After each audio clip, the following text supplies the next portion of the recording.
Friends, welcome back to our channel ఇట్లు మీ శ్రీకాకుళం పిల్ల. ఎలా ఉన్నారండి అందరూ? మీ అందరూ బాగుండాలి, అందులో నేను కూడా ఉండాలి. మరి ఇవాల్టి వ్లాగ్ అయితే స్టార్ట్ చేసేసానండి. మరి నేను స్టార్ట్ చేశానో లేదో ఇలాగ పెరట్లోకి విపరీతంగా కోతులు వచ్చాయండి. విపరీతంగా అంటే ఒక 20 వరకు ఉంటాయన్నమాట. చాలా అల్లరి చేస్తున్నాయండి. ఒక పనికి 2 పనులాగా అంతా క్లీన్ చేసుకోవడం అనేది. కానీ నేను కూడా వాటర్ అనేది బాల్టీలో పెడుతూ ఉంటానన్నమాట. పాపం వాళ్ళకు కూడా నోరు ఎండుతుంది కదా. సో కట్ చేస్తే ఈరోజు అయితే పూజ సింపుల్గా చేసేసుకున్నానండి. ఇప్పుడు ఈ సీజన్లో మనకి మల్లెపూలు దొరుకుతుంటాయి కాబట్టి, అంటే సీజనల్గా ఏ పువ్వులు దొరికితే నేను అవైతే తీసుకుంటూ ఉంటాను అనమాట. అండ్ పూజ కూడా సింపుల్గా చేసేసాను. అండ్ సింపుల్గా పూజ చేశాను, కానీ ఇంట్లో దీపారాధన చేసుకుంటే ఏంటో ఒక మంచి ఫీల్ వస్తుంది, పాజిటివ్గా అనిపిస్తుంది అనమాట.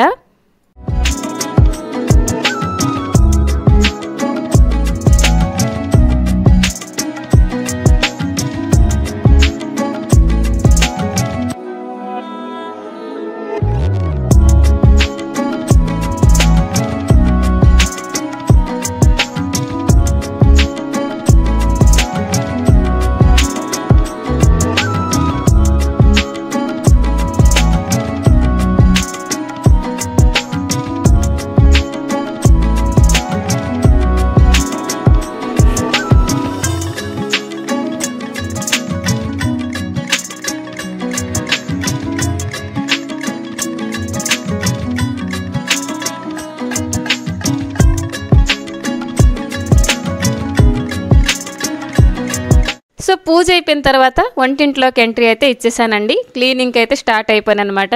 అంతే కదండి, మన డే స్టార్ట్ అవుతుంది. ఒక చీపురు కట్ట లేకపోతే ఒక స్క్రబ్బర్ పట్టుకొని, లేకపోతే ఒక చిన్న గుడ్డ ముక్క పట్టుకొని తుడిచేందుకు స్టార్ట్ అవుతుంది కదా. ఒక్కోసారి తలుచుకుంటే నవ్వు వస్తుందండి, ఒక్కొక్కసారి అలాగే మనం ఇరిటేట్ అయిపోతూ ఉంటాము. పనులే అంటే మనకు కూడా బోర్ కొడుతుంది కదా. కానీ ఏంటంటే ఇప్పుడు కొంచెం టైం దొరుకుతున్నదా అంటే లేదండి. ఒకప్పుడు మా అమ్మాయి అంటే స్కూల్ గోయింగ్ కిడ్ అనమాట. అప్పుడైతే తనకి క్యారేజ్ కట్టడం, లంచ్ బాక్స్ ఇవన్నీ ఉండే. ఇప్పుడు అవి ఏంటి లేవు. ఇప్పుడైతే హాలిడేస్ నడుస్తున్నాయి, అయినా కూడా టైం దొరకట్లేదండి. అంతే, మన ప్రజెంట్ సిచ్యువేషన్కి బట్టి మనం అలానే బిజీ అయిపోతూ ఉంటాం అనమాట. పనులు అయితే మనకి ఒకదానికొకటి అలా ఎదురు చూస్తూనే ఉంటాయండి. సో ఇప్పుడు ఏంటంటే కౌంటర్ టాప్ ఒకసారి క్లీన్ చేశాను కదా, అదే ఆ బట్ట మిక్సీ కూడా తిప్పేశానండి. మిక్సీ అయితే 1 వీక్ ఒకసారి అలా క్లీన్ చేస్తాను. అందుకే మనం మిక్సీ తీసుకున్నప్పుడు బ్లాక్ కలర్ తీసుకున్నానండి. ఇది కూడా నా బద్ధకానికి ఒక సంకేతం అనమాట. వైట్ కానీ ఏమైనా అంటే కుళ్ళు కనబడుతుండే కలర్ అయితే అనుకోండి, మిక్సీ రెగ్యులర్గా క్లీన్ చేయాలి. ఇలాగ బ్లాక్ కలర్ తీసుకుంటే డస్ట్ అనేది అంతగా మరకలు ఏంటి తెలియదు అనమాట. సో 1 వీక్ ఒకసారి ఇలాగ డీప్ క్లీన్ చేస్తానన్నమాట.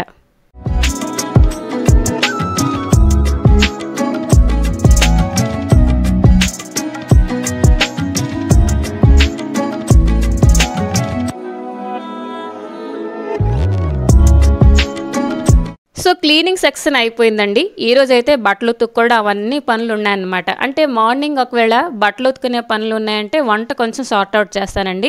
ఆల్మోస్ట్ అలా కూడా మనకి స్కెడ్యూల్లో ఉండదు. మనకి ఏంటంటే ఫస్ట్ వంట అయిపోవాలి, ఆ తర్వాత మిగతా హాల్లోకి వెళ్ళామంటే అక్కడ పనులు అనేవి మనకి ఎదురు చూస్తూ ఉంటాయి అన్నమాట. అవునా కాదండి? సో ఈరోజు నేను వంకాయ పులుసు బత్యం చేస్తున్నానండి. ఏంటి అంటే కందిపప్పు చేస్తాను, దానికి కాంబినేషన్గా ఇది బాగుంటుంది అని చెప్పేసి చేస్తాను అనమాట. ఇదైతే ఫుల్ కా స్టాండ్ అండి. దాని మీద వంకాయ అయితే నేను కాల్ చేస్తున్నాను. అంతే, నా తలకు ఫాల్ట్ అదేనండి. ఒకదానికోసం కొనే వస్తువు మరొక దానికి వాడతానమాట. సో ఏంటంటే డైరెక్ట్గా మనం బర్నర్ మీద ఇలాగ ఫుల్కా కానీ లేకపోతే ఇలా వంకాయలు కాల్ చేస్తుంటే ఆ బర్నర్ అనేవి జామ్ అయిపోతాయంట. కాబట్టి ఇలాగ ఏదో ఒకటి మనం మధ్యలో ఇలా అడ్డులా పెట్టుకొని కాల్చుకుంటే బెటర్ దెన్ ద బెస్ట్ అనుకోవచ్చు. సో ఇదేంటంటే బత్తే వంకాయ కాదండి, నార్మల్గా ఒకటే వంకాయ ఉండానమాట. సో కర్రీ చేస్తే సరిపోదు కాబట్టి ఇలాగ పులుసు బత్యం చేసేసాను. చాలా సింపుల్ ప్రాసెస్, చాలా ఈజీగా ఉంటుంది. మనకి వంకాయ కాల్చిన దాంట్లో బోల్డ్ అనే రెసిపీస్ ఉంటాయి కదండి, మనందరికీ తెలిసిందే. సో ఈరోజు నేను పులుసు బత్యం చేయబోతున్నాను. సో వంకాయ కాల్చినప్పుడు కూడా కొంచెం నేను ఆయిల్ రాస్తానండి, సో దట్ మనకి తొక్క అనేది ఈజీగా వచ్చేస్తుంది. సో నా కాల్చిన వంకాయకి అయితే పక్కన పెట్టేశాను. ఇప్పుడైతే కడాయిలో కొంచెం ఉల్లి చెక్కు, కరివేపాకు కొంచెం ఇలాగా ఫ్రై చేసుకొని కొంచెం గ్రీన్ చిల్లీ కూడా యాడ్ చేసుకున్నానండి. ఆ తర్వాత ఈ వంకాయ కూడా యాడ్ చేసుకొని చింతపండు పులుసు యాడ్ చేసుకుంటాను. అంతేనండి, వంకాయ పులుసు బత్యం అయితే చాలా బాగుంటుంది. ఒకవేళ మనకి వంకాయ భర్త ఇలాగనే ఉంచేసుకుంటే మనకి రోటీలకు చాలా బాగుంటుంది కదండి.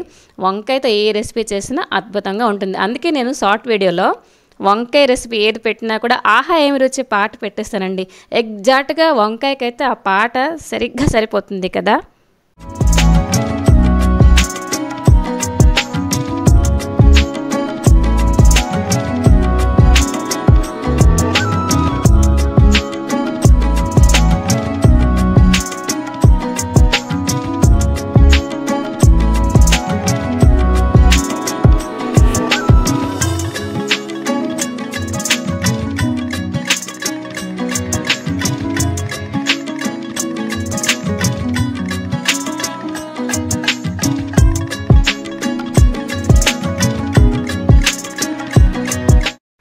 వంట పని అయిపోయిన తర్వాత అండి ఇప్పుడైతే కొంచెం బట్టలు నా కోసం ఎదురు చూస్తున్నాయి అనమాట.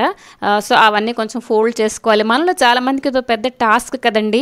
బట్టలు అంటే మిషన్లు వచ్చిన దగ్గర నుంచి ఉతికేస్తున్నాం, పడేస్తున్నాం, కానీ మడత పెట్టడం అండ్ మడత పెట్టినవి దాచడం అంటే చాలా పెద్ద టాస్క్. ఈ మధ్యనే టూర్లు వెళ్ళి వచ్చాం కదా, ఆ బట్టలన్నీ కూడాను జస్ట్ ఉతికేసాను అనమాట. అండ్ ఈరోజు అంటే నిన్న నైట్ ఒక మంచి మూవీ సగానికి చూసామన్నమాట. సో ఇప్పుడు నా పనులన్నీ పూర్తి చేసుకుంటే మేమందరం కలిసి అది చూద్దాం అనుకుంటున్నాం. అదేంటి అంటే లాపతా లేడీస్. మీరు కూడా ఈ మూవీ చూడలేదు అంటే ఒక్కసారి మస్ట్ చూడండి. It's all about women empowerment అనమాట. చదువు తలక వాల్యూ, ఆడపిల్లలు చదువుకుంటే ఎంత మంచిదో, చదువుకోపోతే ఎంత అంటే దాని తలక రిస్కో మనకి ఆ మూవీలో చక్కగా చూపించారనమాట. సో చాలా బాగుందన్నమాట మూవీ అనేది. అంటే నాకొకటి మైండ్లోకి వచ్చిందండి. చూడండి, ఇవాళ రేపు మనం ఎలాగో ఆ మాత్రం చదువుకొని ఉంటాం అండ్ మన పేరెంట్స్ కూడా ఆల్మోస్ట్ అంత చదువుకొని ఉంటారు, కానీ ఇవాళ రేపు అప్డేట్స్ అయితే వాళ్ళ దగ్గర చాలా తక్కువ ఉండొచ్చండి. ఎందుకంటే ఎక్కడైనా ఓటీపీ షేర్ చేయండి అని అంటే వీళ్ళు అమాయకంగా చేసేస్తూ ఉంటారు, లేకపోతే ఎక్కడైనా థంబ్ వేసేయండి అంటే కూడా వేసేస్తూ ఉంటారు. కాబట్టి ఇవన్నీ మనం వాళ్ళకి జాగ్రత్త పరచాలండి. ఇప్పటికీ చాలామంది మోసపోతున్నాము, అయినప్పటికీ ఎంతో కొంత మనం సేవ్ చేసినట్టుగా అవుతుందన్నమాట. తెలియకుండా జరుగుతున్న తప్పులు మనం ఆపొచ్చు అనమాట. సో ఇప్పుడైతే నేను కుల్ఫీ రెసిపీ మీతో షేర్ చేద్దాం అనుకుంటున్నానండి. వితౌట్ ఎనీ కుల్ఫీ మౌల్డ్ మన ఇంట్లోనే చక్కగా చేసేయచ్చు అనమాట. సో ఫస్ట్ అయితే నేను 1.5 ప్యాకెట్ మిల్క్తో చేశానండి. 4 కప్స్ టు 5 కప్స్ వచ్చాయన్నమాట హాఫ్గా. అండ్ ఇక్కడైతే నేను ఫస్ట్ క్యారమెల్ చేస్తున్నాను. క్యారమెల్ ఎందుకంటే మనం నేచురల్గా ఇది కలర్ఫుల్ అవుతుంది అనమాట, ఎటువంటి కలర్స్ మనం యాడ్ చేయక్కర్లేదు. సో క్యారమెల్ చేసినప్పుడు అండి మనం దగ్గరుండి అలా కొంచెం కలుపుతూ ఉండాలి. కొంచెం మాడిపోయినా మనకి చేదు వచ్చేస్తుందండి.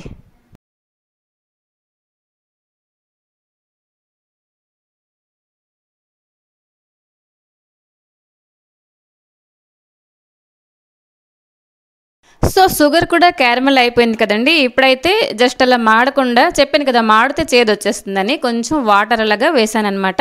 అండ్ వాటర్ అలా మనం పోసుకుంటూ కొంచెం కలిపేసుకుంటే మంచి కలర్గా వచ్చేస్తుంది అనమాట. చూస్తున్నారు కదా ఎలాగ అంటే brown and red colour mix అయితే అలాగ వస్తుంది అనమాట.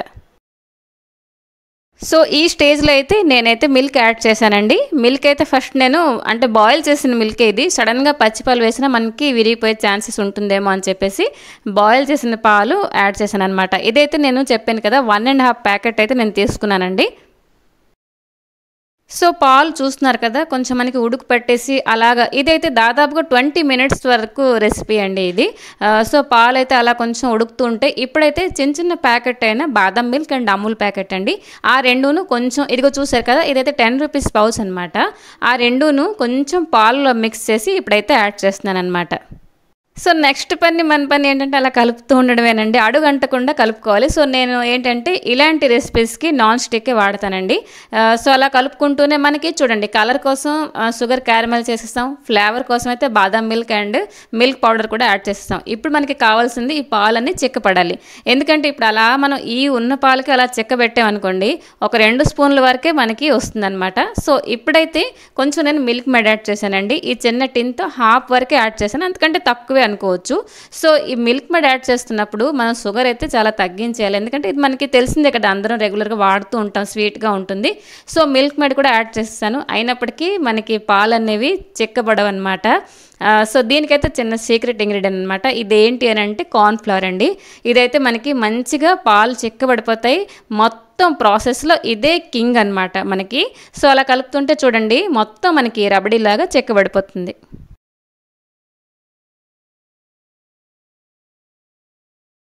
సో చూసారు కదా పాలు అనేవి మొత్తం రబడీలాగా వచ్చేసింది. ఇలా కూడా మనం కాస్తే పిల్లలకి ఇవ్వచ్చు, మనం కూడా తాగేయచ్చండి. రబడీ అంటే అందరికీ ఇష్టమే కదా. సో ఇప్పుడు ఏంటంటే మీగడ కడుతుంటే అలా వదిలేయకుండా అలా కలుపుతూ ఉండాలి. అయినప్పటికీ మనకి పైనుంచి చల్లరేక ఒక లేయర్ అనేది వచ్చేస్తుంది అనమాట. సో శుభ్రంగా కలిపేసి నేనైతే ఇప్పుడు గ్లాస్లోకి ట్రాన్స్ఫర్ చేస్తున్నానండి. ఇదైతే మన ఇంట్లో రెగ్యులర్గా వాడుతున్న టీ కాఫీ గ్లాసులనండి. చెప్పాను కదా అంటే కుల్ఫీ మౌల్డ్ నా దగ్గర లేకుండే. సో ఇందులో కూడా చాలా బాగానే వచ్చిందండి. సో ప్రత్యేకించి నేనైతే ఇలైచీ పొడి ఏంటి యాడ్ చేయలేదనమాట, ఎందుకంటే రెడీమేడ్గా దొరుకుతున్న బాదాం మిల్క్లో ఇలైచీ ఫ్లేవర్ కూడా ఉంటుంది. ఒకవేళ మనకి బాదాం మిల్క్ ఇన్స్టాంట్ది కాకపోతే మన నార్మల్గా బాదాం పప్పు ఉంటుంది కదా, దానికి కూడా మనం కొంచెం ఇలాగా పొడిలాగా లేకపోతే పేస్ట్లా చేసి కూడా ఇలా మిల్క్లో యాడ్ చేయొచ్చు అనమాట. సో చూస్తున్నారు కదా నేనైతే మేము 5 మెంబర్స్ కాబట్టి ఇలా ఈక్వల్ క్వాంటిటీలో సర్దేశాను అనమాట.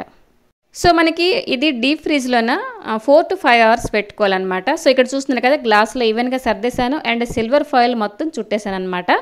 చుట్టేసి ఇప్పుడైతే ఫ్రిడ్జ్లో పెడతాను. మా ఫ్రిడ్జ్లో అయితే చాలా లేట్గా ఇదైతే ఐస్ అనేది అవుతుందన్నమాట. కొన్ని ఫ్రిడ్జ్లో చూడండి లేటెస్ట్గా వస్తున్నవి త్వరగా అయిపోతాయి. సో మాదైతే చాలా లేట్ కాబట్టి 5 గంటల వరకు పట్టిందండి. సో చూస్తున్నారు కదా, ఇప్పుడైతే నేను గిన్నెలో ఐస్ ముక్కలు కూడా ఉంచాను. ఎందుకంటే మనం ఇది డీమోల్డ్ చేసినప్పుడు కొంచెం మనకి ఐస్ ముక్కలు అనేవి అవసరం వస్తాయి అన్నమాట. సో లాస్ట్ అండ్ ఫైనల్గా ఇది ఈవినింగ్ టైం అండి. మేమైతే ఈగర్లీ వెయిట్ చేస్తున్నాం ఎలాగొచ్చింది ఏంటి అని చెప్పేసి. తినడానికైతే ఆల్మోస్ట్ ఎంత వేరం తినేద్దాం అని చెప్పేసి వెయిట్ చేస్తుండే. సో చాలా యమ్మీగా, అంటే డీమోల్డ్ చేసినప్పుడు కూడా ఎటువంటి అల్లరి పెట్టలేదండి, చాలా టేస్టీగా వచ్చింది. ఈ రెసిపీ మీరు మస్ట్ ట్రై చేయండి. నేనైతే మట్కా కుల్ఫీ కూడా చేశానండి. అదైతే కొంచెం ఏంటంటే కుండలో కాబట్టి ఒకటే కుండలో అలా పెట్టాను. సో ఇదేంటంటే గ్లాస్లో చెప్పాలంటే చాలా ఈజీ అనమాట. అండ్ గిన్నెలో ఐస్ వాటర్ పెట్టాను అనమాట. చెప్పాను కదా ఐస్ ముక్కలు ఉంచానని. అదైతే వాటర్లో మిక్స్ చేసి కొంచెం అలా గ్లాస్ డిప్ చేస్తే మనకి డీమోల్డ్ అనేది ఈజీగా అయిపోతుంది. లేకపోతే మనకి కొంచెంలోనే అది నీరు అయిపోతుందండి, అది చూసుకోవాలన్నమాట. సో సరేనండి, ఈ వీడియో అయితే ఇక్కడితో ఎండ్ చేద్దాం అనుకుంటున్నాను. మీకు కూడా కుల్ఫీ అంటే ఇష్టమైతే ఒకసారి ఇంట్లో మస్ట్ ఇలా ట్రై చేసేయండి. ఐ హోప్ మీకు ఈ వీడియో అలాగే రెసిపీ కూడా నచ్చిందని అనుకుంటున్నాను. నచ్చినట్లయితే వీడియో చిన్న లైక్ ఇవ్వండి, కామెంట్ రూపంలో మీ అభిప్రాయాన్ని తెలియచేయండి. మరొక మంచి వీడియోలో మీ ముందుకు వస్తాను. Till then take care and bye bye.